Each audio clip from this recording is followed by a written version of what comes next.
Good morning, everyone, and thank you for joining us for this fourth episode of the Sarasota Bay Deep Dive series, where we interview people whose work has positive impacts on Sarasota Bay. My name is Darcy Young. I work with the Sarasota Bay Estuary Program in Sarasota, Florida, where our mission is to restore and protect bays from Anna Maria Sound to the Venice Inlet. My guest on this fourth episode of the Deep Dive series is Molly Holland, who is the Neighborhood Environmental Stewardship Team Coordinator for Sarasota County. Molly is one of the most knowledgeable people that I know about native plant landscaping, stormwater pond care, all sorts of different things that we can do in our backyards and our neighborhoods to help improve water quality in Sarasota Bay. So I'm going to go ahead and bring Molly into the stream. Say hello to Molly. Hey, Molly. Hey, good morning. Thank you for that introduction. Your check is in the mail.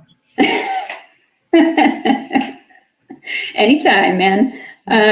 So, Molly, can you just kick us off by telling us what you do as the NEST coordinator for Sarasota County?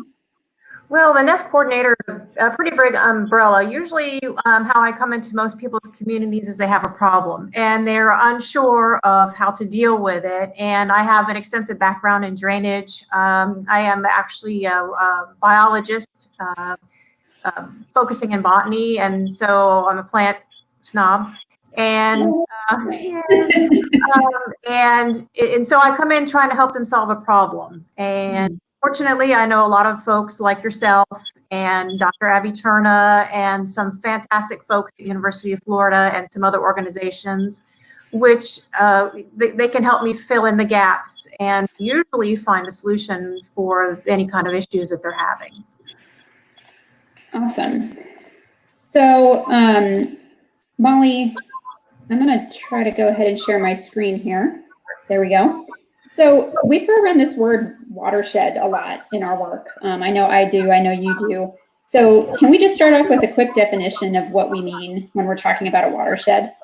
So watershed is just it's a word that people who do environmental restoration or ecology, we use that because it's it talks about a very large area which has an influence over drainage. So basically what it is, it's the land part or the land mass that contributes the drainage to, in our case, different bay segments. And so it's just an idea to encompass any kind of freshwater influence which will affect water quality. Gotcha. So this map that we're looking at here is showing all of the different watersheds in Sarasota County. Is that right? That's right. Okay. So, you know, the Myakka looks like pretty much the largest one that we've got in Sarasota County, right? Yes. And so, I mean, it's nice to compare and contrast because I live in the river watershed, and you know, just by the simply the fact that it's the largest watershed that it takes a lot to impact the water quality and how that watershed functions. Mm-hmm. So not to say that there hasn't been impacts to the watershed, but it takes a lot. And Darcy, I believe you live in the Sarasota Bay watershed? Yeah, I do. I live in kind of a, you know, each of these watersheds, of course, has its sub-watershed, you know, where you're looking at which creek do I drain to. But yeah, I live in the Sarasota Bay watershed. And so, you know, it's not the smallest one, but, you know, quite possibly, well, all your watersheds located on the coast have been impacted the most by our presence. And, you know, the one that you live in is a good example of the impacts to water quality that we have just simply by being here and living our day-to-day lives. And is it the next slide, I think, or the next demographic? Yeah. So let's talk a little bit about what those impacts have been, not just today. You know, we know that there are impacts today, but there have also been impacts going back at least a century, right, that really shape our watersheds and our water bodies today. Absolutely. And so this watershed, or this portion of Sarasota, happens to be in the southern portion. This is Alligator Creek, and it shows the black and white map on that you see on the slide. That was about 1948. So we were here by then. You know, we had started developing Tamiami Trail, and of course the interstate wasn't here. But our effects were already being felt by primarily agriculture and some residential building especially along the coast and the trail. And so, as you can see, the graph with most of the yellow on there, and now the yellow indicates impervious cover, and impervious cover is simply concrete. And as you tell a couple of things, we have a habit of smoothing up the rough spots in our creeks. We channelize them so they work better as far as we're concerned. We have the Intercoastal Waterway that was constructed after 48. And you can see all the yellow is impervious, obviously, and we don't have a lot of wetlands left anymore. We've lost 70% of our wetlands here in Sarasota County. So we've altered the watershed quite a bit. So that channelization you're talking about with our creeks, can you give me a little more detail? How is that done and why? Well, of course, Mother Nature, we always think that we can improve on Mother Nature. And the channelization occurred because of agriculture. Most of our county was too wet to farm, especially in summertime, spring and summertime. So we drained it for agricultural purposes initially, and then for housing. And the name of the game was to get the water off as quick as we could. And so we could use this land. And unfortunately, we did a really super job of replumbing the county, and that has led us to some issues that we're having today. Okay, so maybe we talk a little bit about the indicators that the county uses to understand how these changes, how this increase in impervious cover, decrease in wetlands, how these changes have impacted our creeks and bays. Now you've got another slide here that I'll flip to. Well, this shows just some of the biological indicators that Sarasota County has monitored or continues to monitor. And you can see on the very left, I think it's on your left, a little tiny dot, that's Miss Sheila in the water. Was here talking to us about seagrass, and that's one of the biological indicators that we monitor to see how we're doing as far as what the watershed contributes. And so right in the middle, we have monitored oysters. And oysters, a pretty good indicator of how much fresh water comes in, because they have a certain wedge of water that they will like as far as salt water versus fresh water. And another biological indicator are scallops. We have a coworker who goes out to at least once a month to monitor our scallops to see how we're doing. And scallops are very picky about clean water. And so they will show us pretty quickly when water quality starts to decrease. Okay. So with that channelization that we talked about, what are some of the impacts downstream? So what happened to our bays when we made that channelization happen? Well, fresh water is actually a pollutant in the marine environment. So more water changes how species move in to breed and for the nursery habitat. And this fresh water is oftentimes, especially in the summertime, it's very warm, and so you can our concrete gets and our asphalt gets super hot, super heated, and the fresh water, the rainwater that falls on it, often doesn't have time to cool off before it goes into the bay. So that can elevate our water temperatures, right around those giant pipes that go into our bays, and can kill off our marine species after each event. And one of the biggest contributors that our fresh water has to our bays is pollution, of course. Whatever we put in our yard, whatever happens to be in our driveway, for the most part, especially if you live close to the coast or in a poor community, that heads right to the bay, and it sometimes can take just a matter of minutes, depending on where you live, for that stormwater to go out into the bay. So there's no time for pollution to be absorbed or nutrients to be removed. And so, the fresh water, the stormwater, has the closer you are to the bay, the more likely you are impacting the water quality. And of course, the last but not least is flooding. We have a lot of impervious. It generates a lot of storm water, especially, if you remember what happened this weekend, and we saw, 3 inches of rain in some places, and, it can cause some flooding issues.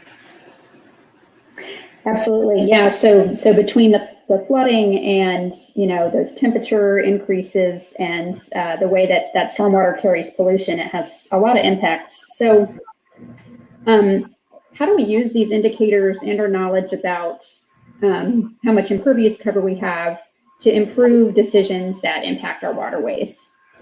Well, the county uses the biological indicators and some large-scale mapping exercises to determine, where's a good place for a large watershed improving project. And we have quite a few of them located around the county. And so we use everything that we just discussed earlier to determine, what is the best kind of project to have and the best way to use our local conditions to support better water quality. So 3 large-scale projects, one very newly constructed, we have installed in the watershed to improve water quality downstream. The first one, and probably the most widely known, is Celery Fields. The Celery Fields is a flood control project, and it helps improve water quality. We've made quite a few wetlands in the bottom of this thing to clean up the water and provide some habitat for wildlife species. The second and actually largest project still underway is Donna Bay. Donna Bay is designed to scalp a lot of fresh water that has been channelized into the Donna Bay area and to remove some of that fresh water and help improve water quality. And last but not least, newly completed is the Hudson Bayou project.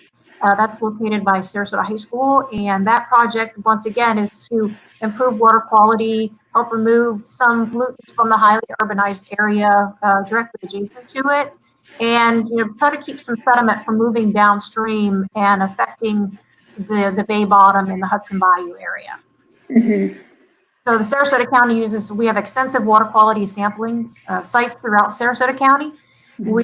We incorporate data from Mote Marine and some other partners and our water quality data collecting. And we use this and our indicators to help guide us for potential projects out there. Gotcha. Yeah, I went by this Hudson Bayou project actually earlier this morning, and it's just great, to see how different that area looks now. Just aesthetically, it's much better looking, and I know that it's having a much better impact on the water quality in Hudson Bayou, which is just fantastic. Yeah, the other nice thing about it, it's right next to the high school, and the high schoolers can enjoy it. And we always have a saying in stormwater that it's not sexy. And so the more we can bring stormwater into a positive light, the more people will be able to understand what their role in stormwater is. Absolutely. And that leads us into this question we got here from Charles. Hi, Charles. So Charles says, we're seeking to ecologically restore a small, partially shaded watercourse that's overgrown with untended grass. What steps would rehabilitate this watercourse into a more natural system? So it sounds like, Charles is talking about what a private citizen can do, in their own neighborhood. Do you have any advice for Charles? Well, it depends on what your goal is. And so if your goal is to improve water quality, and then you will simply replace a lot of your land-loving plants with your untended grass, and you would install some more of your aquatic species that will help with water quality, water clarity, oxygenation, and improving recovery after storm times. But knowing that the stuff on the shore and the stuff in the water are partners, and so you could remove your untended grass just a little bit, and then you can do your aquatic species, and so you're going to inch along on a parallel path, both on your shoreline species and your aquatic species. So, there's not too much of a disturbance. Gotcha. So try to prevent the problem from getting worse by trying to do something good, right? Yes. And so, sometimes we go in there and, because we are who we are, we think we're going to go in there and restore this. And, it might actually be not in a too bad of a state. We just don't appreciate it. Gotcha. So, and Molly, that's one of the things that you do as the Nest coordinator, right? Is you actually make site visits to these neighborhoods and communities and try to help people determine, what is the best way forward. So maybe we can take a look at some of those tools that are available to community members and businesses that you can help them with. So you put together these community resources for us to take a look at. One of my favorite things to do is once again go into communities and talk about what they have and their goals. And I am proud that I was able to work with my coworkers and the folks who sponsor the Sarasota County Water Atlas to come up with this page. And simply put, this is just a menu of different tools, as you mentioned, for folks to help clean and improve water quality. And these are all simple suggestions. I am frugal to a fault, and so a lot of these things are very inexpensive, and they actually save you money. And they're meant to be long-term and sustainable. A lot of folks want to go in there and do some improvement, whether it's on your own home or whatever it may be. But it becomes time laborious, and it's not sustainable. So a lot of these helpful hints are meant to be sustainable because they are just subtle steps to get you in the right direction. And so I know that this is just one page of different tools out there. I know that your program, Darcy, you have something very simple and very similar to this to help folks do small projects in their community. So it's just a different menu that you can find the steps to improve water quality. That's right. And Molly, I'm going to put the website for Nest up here so that people can see. All right, let's take that one. Okay, so this is the website where you can go and find all these community resources that Molly's put together on the Water Atlas, and it'll give you details for each one of these. So it'll tell you what we mean by mindful mowing and going native. We had a question, where can you obtain plants? That can be answered on that page as well. Yes. I'm fortunate to have a lot of partners in cleaning up Sarasota County's water quality, improving it. And, with the Bay Estuary Program, we've got the CHNEP down south if you live in the South County. And of course, we always love to partner with the University of Florida. They've got a strong cast of characters over there, and we do a fantastic job of supporting the dream of improving water quality and ourselves. So I'm very fortunate to have folks like yourself, Darcy. There's a saying, you see a turtle on a fence, it didn't get there by itself. I'm very thankful for that. Me too. So Molly, this website is where someone would go if they wanted to contact you, right? Absolutely. Yes. For that site visit that we mentioned. And then you brought up that we at the Estuary Program have funding available to help neighborhoods implement these kinds of projects. And I just want to take my 30 seconds of this and tell people about that. They're called our Sarasota Bay Partners Grants. They are mini grants that we provide to community organizations that are trying to implement projects to improve Sarasota Bay. So you can go on our website, which is just sarasotobay.org. If you find the apply for a grant page, you'll see that information there. Those are annual grants. We make them available once a year in the springtime. Our partner organization, the Coastal and Heartland National Estuary Program, where if you live in Venice or further south, you'll want to look to them for their community grants. But those are great ways to get your neighborhood project kickstarted, to get your neighbors invested in the project that you want to do. So we have resources available for that on our website too. So let's see, we've got a question here from Christine, who wants to know, if you had to pick your top 3 most effective solutions from all of these tools, what would they be? Where would you start? Christine, I love you. Straight to the point. My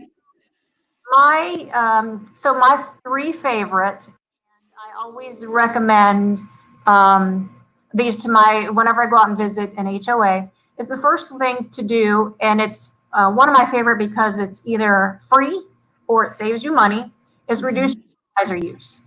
The counties, the municipalities, the state, federal government, they can spend up, hundreds of dollars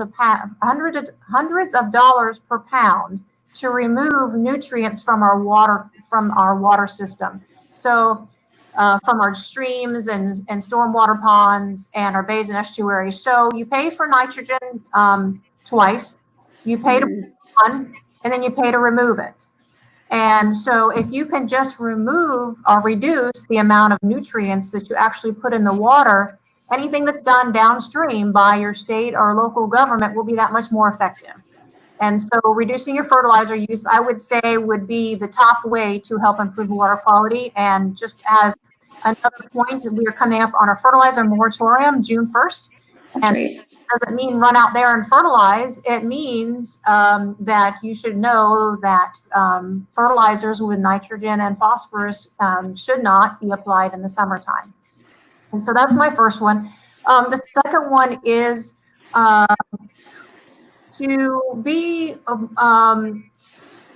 mindful of what natural means. And so I go to a lot of communities and we talk about naturalizing shorelines, and there are discrepancies or differences in what natural is.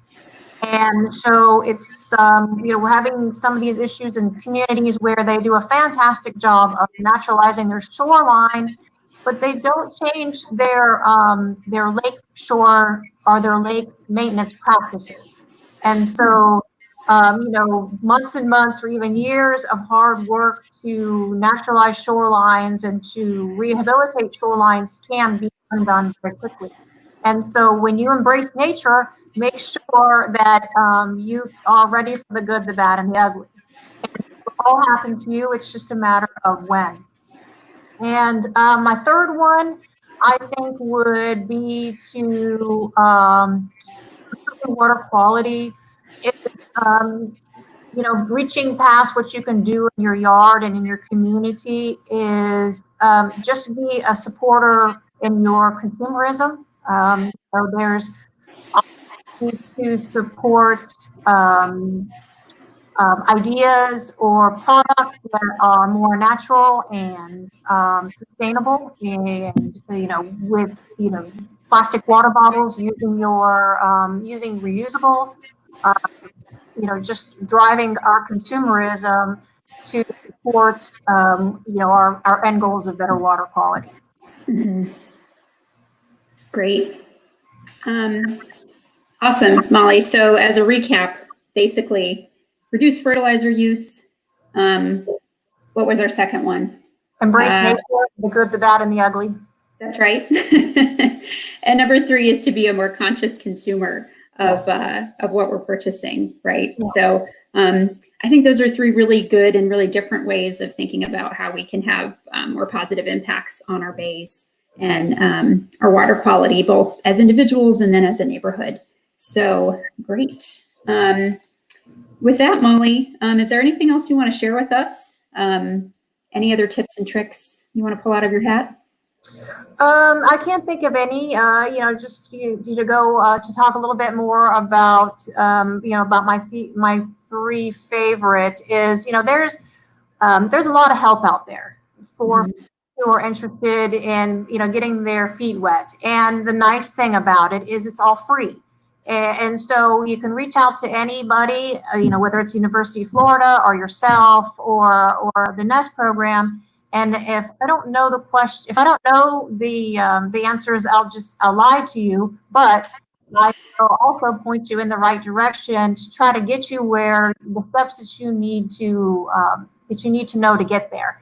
And so the other my favorite thing to do is introduce communities to one another who have walked the walk. I haven't done a lot of some of the cultural changes in the stormwater ponds or communities that have been done. And so if you're a community and you want to know about low maintenance zones and how to get them into your community, I know quite a few pond managers in their respective communities that have done that, and they can help you with the language, and they can help you with the ups and downs. And so even if you're just wondering, how do I do storm drain marking in my community, and along in my neighborhood, we have neighborhoods that have already done that, and they can walk you through. And so, just to let you know that you're not out there, you're not alone, and I'll be happy to point you in the right direction, and so you can feel comfortable and you can make some headway. Great. Yeah, Molly, I think that's one of the coolest things that you do in your job is make those connections among communities and help people from feeling like they need to reinvent the wheel and reinvent these solutions over and over again, because many times their problems aren't unique, right? Their solutions may need to be unique depending on how their community is constructed, but the problem usually isn't. And I think that's such a cool thing about the NEST program, is that it's really a solutions sharing program. So I have one last question for you, Molly. Sure. Number one, thank you for letting me put your email address up here in this video and sharing it all across social media. Number two, do you have a favorite spot on Sarasota Bay that you're looking forward to getting back to when things are open again? My first thought is the bait shop, but that we're talking about a natural area. Sheila gave me a restaurant last week, so it can be anything. Yeah, the bait shop is a restaurant, and so she say I don't remember. I'm a terrestrial person because I live out by the park. I don't spend a lot of time on the bay. Other than we're out doing our monitoring things. And so I would say that my favorite part of the bay, I do like the areas right along, I believe it's Quick Point. Mm-hmm. If you go over the bridge at Longboat. That's right. Yeah, and that's a really nice seagrass bed in there. And the water's usually pretty clear, and you can see all kinds of little critters in there. So I would say that's my favorite spot. That's the second Quick Point vote we've gotten in addition to mine. So there you go. I'm a little worried it's going to become no longer our favorite secluded area, but it is absolutely beautiful there. I agree. Okay, Molly. Well, thank you so much for joining me today. It was great to talk to you as always. And yeah, I will look forward to seeing you at some point in the future. I hope so. All right. Thanks, Molly. All right. And thank you all for joining us for this fourth episode of the Sarasota Bay Deep Dive series.